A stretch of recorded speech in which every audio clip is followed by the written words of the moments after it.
में आप ये देखो कि जो बाबा जो पढ़ाता है, वो बाबा किसी भी बच्चे के प्रति कोई खास, कोई बाबा ने बोला स्पेशल ट्यूशन नहीं देता, बाबा ने एक ही नॉलेज, एक ही सब कुछ पढ़ाता है।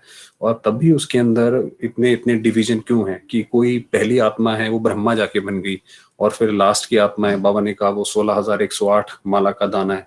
अब बाबा आगे तो बात करते ही नहीं है, बस वहीं तक ही करते हैं। तो अब बात यह है कि जब सब कुछ सेम है, पढ़ाई भी सेम है, पढ़ाने वाला सेम है, उसकी मदद भी बराबर सेम है, फिर भी आप देखेंगे जैसे पांडवों का भी गायन है, तो पांडवों में एक अर्जुन था और एक युधिष्ठिर था। युधिष्ठिर जो कि हमेशा युद्ध स्थल में अपने धर्म पे खड़ा रहा, वो युधिष्ठिर। और उसके बाद था नकुल सहदेव। नकुल माना जो दूसरों की नकल कर करके बना, हालांकि पहुंचा वो भी। तो ऐसा क्यों है कि जब पढ़ाने वाला एक है तो कोई नकुल बना, कोई सहदेव माना जो सिर्फ सहयोगी है, तो वो सिर्फ सहयोगी दिया, और कई कई आत्माएं जो हैं वो अर्जुन बनी। तो बाबा उसके लिए बता रहे हैं कि क्या कारण है।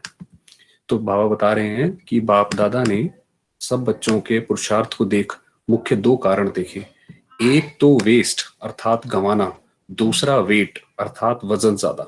बाबा ने ऊपर के पैराग्राफ में जो भी हमने बात करी यही बताया हुआ है कि जब सब कुछ सेम है तो फिर अंतर क्या है। बाबा कह रहे हैं उसके दो रीजन है, एक वेस्ट और दूसरा वेस्ट। वेट और वेस्ट। तो वेट माना वजन, और वेस्ट माना चीजों को व्यर्थ गंवाना। तो कैसे व्यर्थ गंवाना? जैसे आजकल के जमाने में शारीरिक रोगों का कारण वेट जास्ती है, सर्व बीमारियों का कारण वेट कम करना है, वैसे पुरुषार्थ की गति के लास्ट और फर्स्ट कारण भी वेट कम ना करना। माना कि जैसे हम एक तो हम शरीर का वेट, जो बाबा ने बोला जो शारीरिक बीमारियां आती हैं वो शारीरिक वेट से आती हैं, ऐसे ही जो आत्मिक बीमारियां हैं वो आत्मा के वेट से आती हैं। तो आत्मा का वेट मतलब क्या है? जैसे शरीर में भारीपन होने के कारण ऑटोमेटिकली बीमारियां उत्पन्न हो जाती हैं। मान लीजिए कोई शरीर से कोई व्यक्ति कॉन्स्टेंटली भारी रहता है, उसको हमेशा लगता रहता है कि मेरा शरीर वैसे सही नहीं है, वैसे सही नहीं है, तो और ज्यादा बीमारियों को जैसे कि वो इन्वाइट करता है। तो वैसे ही आत्मा के बोझ से आत्मिक रोग भी स्वतः पैदा होते हैं। अगर आत्मा के ऊपर बोझ है, अगर उसने बोझ इकट्ठा कर रखा है, तो उसके रोग स्वतः ही पैदा होते जाएंगे। सबसे ज्यादा वेट बढ़ने का कारण, जैसे शारीरिक हिसाब से ज्यादा वेट बढ़ने का कारण सड़ी हुई चीजें कहते हैं कि भाई जो हम खाते हैं अगर वो पचती नहीं है तो फिर जैसे कि उनकी वजह से वेट बढ़ जाता है। वैसे यहाँ भी सड़ी हुई वस्तु अर्थात बीती हुई बातें जो ना सोचने की हैं अर्थात ना खाने की हैं, ऐसी सड़ी हुई बातों को बुद्धि द्वारा स्वीकार कर लेते हैं। बाबा कह रहे हैं जैसे दुनिया में लोग खाते हैं, तो जो जिनका क्या कहते हैं उस पर कंट्रोल नहीं होता, तो वो कुछ भी खाते रहते हैं। होता क्या है उसकी वजह से, वो क्योंकि शरीर है उसमें तो कहीं ना कहीं हमने जैसा खाया उसका फल जरूर निकलेगा, तो उसकी वजह से वेट बढ़ जाता है। तो बाबा कह रहे हैं ऐसे ही आत्मा की भी जो है, जो पुरानी बातें हैं, किसी ने हमारे साथ कुछ किया, मान लीजिए गलत किया, अच्छा किया, बुरा किया, वो चैप्टर क्लोज हो गया, फिर भी हम अपने मन में बार बार उसको उगारते रहते हैं। तो बाबा कह रहा है जैसे आप वैसे सड़ी हुई चीज खाते हो वो नुकसान करती है, वैसे ये भी बुद्धि के लिए सड़ी हुई चीज है, तो इसको ना खाओ। अथवा हर आत्माओं की कमियों व अवगुणों की स्वयं में धारणा कर इसको भी सड़ी हुई वस्तु कहेंगे। भाई हमने सारी दुनिया की कमियां हमने खुद ही निकाल रखी हैं, है ना, इस व्यक्ति के अंदर ये कमी है, हम बताते हैं कौन से व्यक्ति के अंदर क्या कमी है। तो जैसे कि हमारा मन एक डस्टबिन हो गया है कि पूरी दुनिया की गंदगी जो है वो हमारे मन में भर रखी है हमने, तो अगर हमने उसमें मन में गंदगी भर रखी है तो उससे तो कीटाणु और जीवाणु ही निकलेंगे। बाबा कह रहे हैं ऐसी फिर उससे वेट बढ़ेगा, तो वही जो बाबा ने ऊपर बताया उससे फिर वजन बढ़ता है आत्मा के ऊपर। तली हुई वस्तु खाने में बड़ी अच्छी लगती है, अपनी तरफ आकर्षण भी बहुत करती है, नादिल होते हुए भी थोड़ा सा खा लेते हैं। जितनी ही आकर्षण वाली होती है उतना ही नुकसान वाली भी होती है। जैसे बाबा कहते हैं खाने में खासकर जो पकौड़े वगैरह होते हैं तो वो नुकसान भी ज्यादा करते हैं और खींचते भी है अपनी तरफ। वैसे ही यहाँ फिर आकर्षण की चीजें एक दो द्वारा व्यर्थ समाचार सुनना और सुनाना, कि जब एक दूसरे से मिलते हैं तो इधर उधर की बातें ही करते हैं कि भाई उसने फला व्यक्ति ने ऐसा किया, वो यहाँ चला गया, वो यहाँ चली गई। रूप रूह रिहान का होता है, मतलब जैसे ज्ञानी जो मिलते हैं, बाबा कह रहे हैं कि ज्ञानी भी जब मिलते हैं तो बात तो ऐसे शुरुआत करते हैं कि भाई आप ठीक ठाक हैं, योग ठीक लग रहा है, रूह रिहान कर रहे हैं, लेन देन का करने का होता है, लेकिन रिजल्ट एक दो के प्रति घृणा दृष्टि होती है। तो वो पूरी बात जब खत्म करेंगे तो किसी न किसी के प्रति घृणा दृष्टि ही डेवलप हो जाएगी। इसका मतलब हमने अपने मन के अंदर कोई कीटाणु जीवाणु डेवलप कर लिया। समझते हैं मनोरंजन है, लेकिन अनेकों के मन को रंज करते हैं। रंज माना नाराज करते हैं। अब हम मान लीजिए हमारी आदतें ही ऐसी हैं कि हम जिसके पास बैठते हैं हम यही बता देते हैं भाई उसने आपके लिए करा तो हमने उसके मन को नाराज कर दिया जैसे। तो अगर हमने कर्म ही ऐसा किया कि हमने किसी की दूसरे के मन को नाराज कर दिया तो हमें सुख शांति मिल जाए वो तो फिर बहुत दूर की बात है, वो तो इम्पॉसिबल है, वो तो राह ही उल्टी है। उसके बाद जितना मर्जी हम राजयोग प्रैक्टिस कर लें, साइकोनोरोबिक्स कर लें, कुछ भी कर लें, कुछ नहीं होगा, क्योंकि कर्म ही हमने उल्टा कर दिया है। तो बाहर का रूप आकर्षण का है लेकिन रिजल्ट गिराना है। ऐसी बातों का बुद्धि द्वारा धारण करना अर्थात सेवन सेवन करना, इस कारण वेट बढ़ जाता है। तो बाबा कह रहे हैं जैसे खाने की चीज का बाबा ने बताया कि जैसे उनका रूप आकर्षण का होता है, खाने में बहुत अच्छी लगेंगी मगर जब वो अंदर जाएगी शरीर के अंदर तो नुकसान ही करके देगी।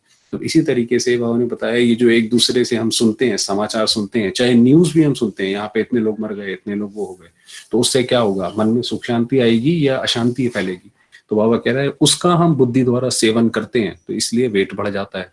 जैसे शारीरिक वेट बढ़ने के कारण दौड़ नहीं लगा सकेंगे, चढ़ाई नहीं चढ़ सकेंगे, वैसे यहाँ भी पुरुषार्थ में तीव्र गति नहीं प्राप्त कर सकते हैं। वैसे यहाँ अब जैसे कोई मान लीजिए शरीर से भारी भरकम व्यक्ति है तो वो नहीं कुछ कर सकता, तो ऐसे ही जब यहाँ पे भी पुरुषार्थ में उसने मन में इतनी सारी नेगेटिविटी भर ली, सबकी कमियां इकट्ठी कर ली, तो वो भी दौड़ नहीं पाएगा। वो जितनी मर्जी कोशिश करेगा कि मैं आज बिल्कुल आज से ऐसा करूंगा वैसा करूंगा, होगा ही नहीं उससे। हर कदम में चढ़ती कला का अनुभव नहीं कर सकते। चढ़ती कला माना कि हमारे अंदर कल से आज में इंप्रूवमेंट आए। वो ऐसा नहीं होगा कि हम इंप्रूव कर रहे हैं, या तो वो व्यक्ति ठहरा हुआ महसूस करेगा या नीचे महसूस करेगा जाता हुआ। वजन भारी वाला हर स्थान पर सेट नहीं होते हो पाते। तो जैसे बाबा ने बताया जिसका वजन भारी होता है उसको अलग अलग तरह की सुविधाएं भी चाहिए होती हैं। कई लोगों को सिर्फ एसी तो चाहिए ही चाहिए, एसी के बिना तो हिल भी नहीं पाते। ऐसे ही है, मतलब काफी सारी चीजें हैं। तो बाबा ने कहा हर स्थान पर सेट नहीं हो पाते। वजन भारी वाले को चलते चलते एक तो रुकना पड़ता है, दूसरा किसका सहारा लेना पड़ता है। मान लीजिए कोई जैसे वो बाबा शरीर की और आत्मा के वेट की बात कर रहे हैं। जैसे जैसे शारीरिक वाला होगा वो थोड़ी देर चलेगा फिर रुक जाएगा, फिर बोलेगा अच्छा मेरा हाथ पकड़ो, अच्छा मुझे थोड़ी देर बिठाओ, कहीं सहारा मांगेगा, है ना।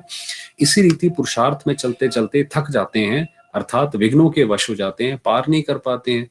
तो जैसे उसमें सहारा मांगते हैं, ऐसी अगर हम पुरुषार्थ में भी हम पुरुषार्थ करना चाहते हैं और हमने अपने अंदर नेगेटिविटी भर रखी है, तो हर थोड़े टाइम बाद हमें किसी के सहारे की जरूरत पड़ेगी कि भाई कोई आए, हमें कोई ज्ञान सुनाए, हमें ऊपर ऊपर लिफ्ट करे। तो बार बार रुकेंगे और सहारे की जरूरत पड़ेगी। साथ साथ कोई ना कोई आत्मा को सहारा बनाकर चल सकते हैं। तो जैसे बाबा ने बताया कि जैसे कोई मोटा व्यक्ति होता है, शरीर से भरकम होगा, तो उसको सहारे की जरूरत पड़ेगी। ऐसे ही यहाँ पे भी अगर आत्मा के अंदर हमने नेगेटिविटी भर रखी है तो हमें भी सहारे की जरूरत पड़ेगी, या तो कहीं ना कहीं वो हम सहारे के लिए जरूर ढूंढेंगे। एक बाप का सहारा तो सभी को मिला हुआ है। ये बाबा ने बताया कि जो बाबा का जो सहारा है वो तो सर्व आत्माओं को बराबर है, ऐसा नहीं है किसी को कम है किसी को ज्यादा है। बाबा ने बोला मैं किसी को प्राइवेट ट्यूशन नहीं देता हूँ। जैसे मान लीजिए कोई बच्चा आईआईटी में जाता है तो वहां पे किसी को ये नहीं बताया जाता कि आपको एक्स्ट्रा मार्क्स मिलेंगे, वहां पे मेहनत करने का तरीका बताया जाता है। तो ऐसे ही बाबा भी जो है वो नियम बताता है, बच्चे ऐसा करोगे ऐसा मिलेगा, ये काम ऐसे करो। वैसे इसीलिए श्री कृष्ण को जो गीता में बोला गया, हालांकि गीता तो शिव ने सुनाई है, मगर जो उनको बोला गया वो ज्ञान के लिए बोला गया। इसीलिए उन्होंने बोला कि मैं शस्त्र नहीं उठाऊंगा, मैं सिर्फ ज्ञान दूंगा। लेकिन ये आत्माओं को, ये बाबा ने बताया एक बाप का सहारा तो सभी को मिला हुआ है, लेकिन यह आत्माओं को सहारा बनाकर चलते हैं। तो ऐसी जो कमजोर आत्मा होगी वो, क्योंकि बाबा से तो डायरेक्ट उसको सहारा मिलेगा ही नहीं, क्योंकि उसने तो बाकी आत्माओं को सहारा बना रखा है। अब हाथ तो दो ही है ना, अगर हमने दोनों हाथों में लाठी पकड़ रखी है, एक में इस आत्मा की, दूसरे में दूसरी आत्मा की, तो भगवान का सहारा में कैसे अनुभव होगा, होगा ही नहीं उसमें अनुभव। अगर थोड़ा भी आत्माओं का सहारा अर्थात सहयोग नहीं मिलता तो चल नहीं पाते। मान लीजिए सहयोग नहीं मिलता, आज जो हमेशा कोई आत्मा है वो हमारी मदद करती है, मगर वो आत्मा मान लीजिए हमसे दूर हो गई किसी भी वजह से, तो हम मन में तो बिल्कुल हम हमारा पुरुषार्थ बिल्कुल ठंडा हो जाएगा। बार बार कहेंगे सहयोग मिले तो आगे बढ़े, फिर ये शिकायत करेंगे कि हमें कोई आगे नहीं बढ़ाता है। हम कितनी मेहनत करते हैं, देखो ना हमें कोई दो शब्द अच्छे बोले या कुछ हमें आगे बढ़ाए, या हमें सेवाएं कोई नहीं दे, वो ऐसा हम हमें लगेगा भी ये तो कोई करता ही नहीं। चांस मिले कोई बढ़ावे तो आगे बढ़े, तो वही है जैसे सहारा रहेगा कि कोई हमें बोले भाई ये देखो ये बहुत अच्छा करते हैं, तो वो आगे बढ़े। क्योंकि स्वयं भारी होने के कारण दूसरे के सहारे द्वारा अपना बोझ हल्का करना चाहते हैं, क्योंकि खुद तो भारी हैं, खुद तो कमजोर हैं, तो फिर उन्हें लगता है कि कोई और आए जो हमारी यहाँ पर मदद करे, तो उसको उल्टा ही कंप्लेंट करने लग जाते हैं। इसलिए बाप दादा कहते हैं वेट कम करो। कितनी खूबसूरती से बाबा ने, कितना ये डिफिकल्ट टॉपिक बाबा ने कितना आसान तरीके से समझाया। इसका साधन है, अब ये बताया कि क्या होता है, अब उसका साधन क्या है। जैसे शारीरिक हल्केपन का साधन है एक्सरसाइज, कि अगर कोई हल्का रहना चाहता है, अपने शरीर को इलास्टिक रखना चाहता है, तो उसका उसका आंसर है एक्सरसाइज। वैसे आत्मिक एक्सरसाइज योग अभ्यास द्वारा भी अभी अभी कर्मयोगी अर्थात साकार स्वरूपधारी बन साकार सृष्टि का पाठ बजाना, अभी अभी आकारी फरिश्ता बन आकारी वतनवासी अव्यक्त रूप का अनुभव करना, अभी अभी निराकारी बन मूल वतनवासी का अनुभव करना। तो ये बाबा ने बताया कि जैसे उसमें एक्सरसाइज की जरूरत पड़ती है, तो ऐसे ही हम बुद्धि की एक्सरसाइज करें कि अभी जैसे जैसे कोई हम काम कर रहे हैं, तो बिल्कुल अपने आप को समझें कि मैं आत्मा इस शरीर द्वारा ये कार्य कर रही हूँ। तो जैसे वो कर्म योगी हो गया। फिर उसके बाद मैं आत्मा जैसे ही थोड़ा सा टाइम मिला तो वतन में चले गए कि मैं आत्मा फरिश्ता स्वरूप, वो अपने फरिश्ते स्वरूप को धारण कर लिया। फिर मैं आत्मा परम धाम में बाबा के साथ हूँ। अभी अभी अपने राज्य स्वर्ग अर्थात वैकुंठवासी बन देवता रूप का अनुभव करना, कि अभी अभी मैं आत्मा आदि देव हूँ, आदि देव की रचना में हूँ, स्वर्ग में हूँ, ऐसे अनुभव करना। ऐसे बुद्धि की एक्सरसाइज करो तो सदा हल्के हो जाएंगे, भारीपन खत्म हो जाएगा, पुरुषार्थ की गति तीव्र हो जाएगी। बाबा ने जैसे ये उत्तर बता दिया। अब जैसे कोई एक टीचर होता है, वो अपने स्टूडेंट को बता देता है, करना ना करना स्टूडेंट के ऊपर है। तो ये बाबा ने बता दिया कि भाई ऐसे आप कर सकते हो तो भारीपन खत्म हो जाएगा, पुरुषार्थ की गति तीव्र हो जाएगी, सहारा लेने की आवश्यकता नहीं होगी, और इससे ही शारीरिक बीमारियां भी खत्म हो जाएंगी। आपको ये पता होगा, एक हम लोगों ने रिसर्च करी थी कि जिन लोगों का मन सदा हुआ रहता है, आई मीन जिन्होंने मन साध रखा है, जिनका मन इतना ज्यादा दौड़ता नहीं है, उनका वेट भी कंट्रोल में रहता है, क्योंकि उनको भूख भी फिर उसी हिसाब से लगती है जितनी बॉडी को जरूरत होती है। स्वाद के लिए नहीं खाते, स्वाद के लिए खाते हैं तो वो तो फिर ज्यादा भी खाते हैं, नहीं मिलता है तो चिड़चिड़ापन भी होता है, तो उससे वो आगे जाके नुकसान करता है। सदा बाप के सहारे अर्थात छत्र छाया के नीचे अनुभव करेंगे। बाबा ने बोला किसी और आत्मा से सहारा लेने की आवश्यकता ही नहीं होगी, ये मन में आएगा ही नहीं कि कोई आत्मा हमें सहारा दे, भाई ये दो बोल अच्छे तो बोले या फिर हमारी बात तो सुने, वो उसकी जरूरत ही नहीं पड़ेगी। सिर्फ एक बाप के सहारे के छत्र छाया के नीचे अनुभव करेंगे। दौड़ लगाने के बजाय हाई जंप वाले हो जाएंगे, जो बाबा ने ऊपर बताया कि दौड़ नहीं पाते हैं तो हाई जंप लगाएंगे फिर वो। तो साधन है एक एक्सरसाइज, दूसरा है खान पान की परहेज करो। तो बुद्धि द्वारा कोई भी अशुभ वस्तु का सेवन करना अर्थात धारणा करना, इसकी परहेज करो। ये खान पान अभी बाबा उसकी बात नहीं कर रहे हैं, खान पान की बाबा कह रहे हैं बुद्धि द्वारा कोई ऐसे भी अशुभ खान, जैसे बाबा ने ऊपर बताया कि सड़ी हुई चीजें, उसका कोई सेवन नहीं करो। किसी की सुन ली, हम कोई हमें बता के जा रहा है, क्यों बता के जा रहा है भाई, हम क्यों किसी की कमी देखें, क्यों हम जाने, हमारा कोई मन कोई डस्टबिन थोड़ी है, क्या हमने कोई उसकी कब्रगाह थोड़ी बना रखी है, ये सारी की सारी बुराइयां हम अपने मन में ही बसते चले जाएं। तो जो सुनाया वो सड़ी हुई और तली हुई वस्तु का सेवन नहीं करो। दूसरा वेस्ट ना करो। अब ये पूरा वेट का बताया, क्यों वेस्ट करते हो, जो वस्तु जैसी मूल्यवान है उसको यूज ना करना, इसको भी वेस्ट कहा जाता है ना। अब मान लीजिए किसी के पास कोई क्या कहते हैं बहुत हीरा, क्या कहते हैं सोने चांदी है, और सोने चांदी के वो झाड़ू लगाकर उसमें वो कर रहा है, तो कहेंगे भाई ये आप ये ठीक थोड़ी यूज कर रहे हो। तो अगर हमने नहीं करा तो जैसे वेस्ट कर दिया। अगर मान लीजिए किसी ने कोई बहुत महंगी गाड़ी खरीदी और उस गाड़ी में दुकान खोल दी तो वेस्ट कर दिया। तो बाप द्वारा ये समय संगम युग का खजाना मिला है। संगम युग का सेकंड अनेक पद्मों की वैल्यू का है। सेकंड का भी स्वयं के प्रति व सर्व के प्रति पद्मों के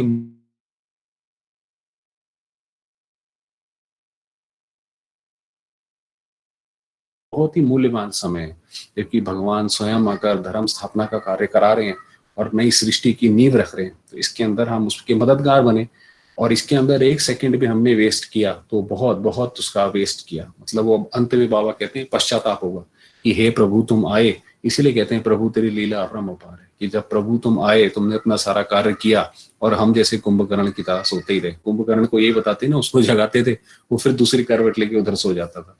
तो ऐसे नहीं, हर सेकंड में पद्मों की कमाई का वरदान ड्रामा में संगम के समय को मिला हुआ है। संगम के समय को ही मिला हुआ है। ये जो पद्मों की कमाई है ये हमारी सिर्फ अभी हो सकती है, और वो कैसे है कि सिर्फ बाबा को याद करके। ऐसे वरदान को स्वयं प्रति भी जमा नहीं किया, औरों के प्रति भी दान ना किया, तो इसको व्यर्थ कहा जाएगा ना। तो हर सेकंड हम ये नोट करें कि या तो हम अपनी खुशी बढ़ाएं या दूसरे की खुशी बढ़ाएं, तो वो तो जैसे वो जमा करना है। ऐसे नहीं समझो कि कोई पाप तो किया नहीं, ऐसा नहीं समझे कि भाई चलो इस वक्त हमने कोई आज के पूरे दिन पाप तो नहीं किया, मगर जमा भी तो नहीं किया ना, और समय तो जमा का है, और कोई भूल तो की नहीं, लेकिन समय का लाभ न लेना, समय का लाभ न लेना भी व्यर्थ है। मिले हुए वरदान को न स्वयं प्राप्त किया न कराया तो इसको भी वेस्ट अर्थात व्यर्थ कहिए। तो हर सेकंड हम ये नोट करें कि या तो हमारी अवस्था अच्छी बने या हमारे द्वारा दूसरों की अवस्था अच्छी बने। इसी प्रकार संकल्प भी एक खजाना है, ज्ञान भी एक खजाना है, स्थूल धन भी ईश्वर अर्थ अर्पण करने से एक नया पैसा एक रत्न समान वैल्यू का हो जाता है। अगर मान लीजिए जैसे स्थूल धन है, अगर वो किसी ने मंदिर में चढ़ा दिया एक पैसा भी, फिर तो वो मंदिर में चढ़ गया तो उसका तो फिर उसकी वैल्यू अलग हो जाती है, फिर वो नॉर्मल नहीं रह गया।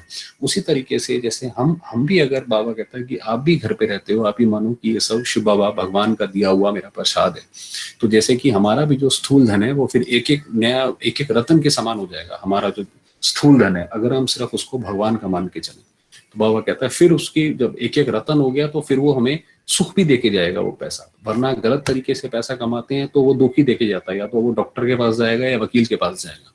तो अगर हम बिल्कुल ईश्वर अर्थ अर्पण कर देंगे, ईश्वर अर्थ अर्पण मतलब ये नहीं कि कहीं जाके करना है, बस मन से ये सोचना कि ये वास्तव में सारा भगवान का दिया हुआ है। आज यहीं पे स्टॉप करते हैं, बाकी कल यहाँ से फिर